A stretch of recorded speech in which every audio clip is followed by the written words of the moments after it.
Magagamit nga ba ang plan kay St. Peter kapag may existing loan si plan holder? Yan ang pag-uusapan natin ngayon mga mamshi. If hindi ka pa nakasubscribe sa aking YouTube channel, please subscribe and click the notification bell para maa-update ka pa sa mga next video na i-upload ko. Baka kasi ito yung video na hinahanap mo. Okay mga mamshi, i-share ko sa inyo based to sa experience mismo namin. My brother passed away last month lang, February 9, 2025. Meron po siyang plan sa St. Peter, but meron siyang existing loan na hindi nabayaran. Then, dinala namin yung labi ng brother namin sa St. Peter ng Sunday ng gabi. Then, nailabas namin siya Tuesday pa ng hapon. Bakit po? Na-pending po siya sa morgue ni St. Peter dahil meron siyang existing loan.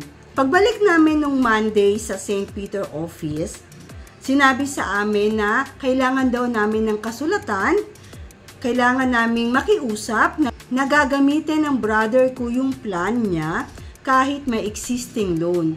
Mga mamshi, kahit may pambayad na sa existing loan, hindi pa rin po nila papayagan na gamitin yung plan.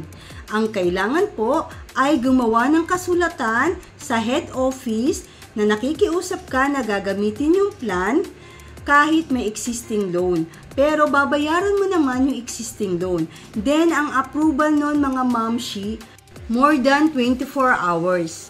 Kasi, na-approve yung sulat na ginawa namin Tuesday pa ng hapon. Imagine, from Sunday night, dinala yung labi ng brother ko sa morgue ni St. Peter. Then, na-release siya Tuesday na ng hapon. So, almost 2 days po. Ganyan ang mangyayari mga mamshi once na mayroong mga existing loan sa plan.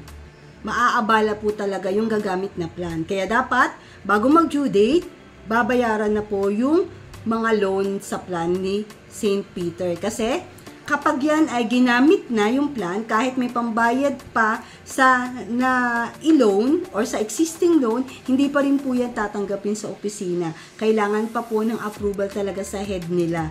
So, di ba, napipending yung patay nyo dun sa morgue nila. Di ba, parang imbis na naibuburol na, hindi pa siya maibuburol kasi nag-aantay pa ng approval sa pinaka-head.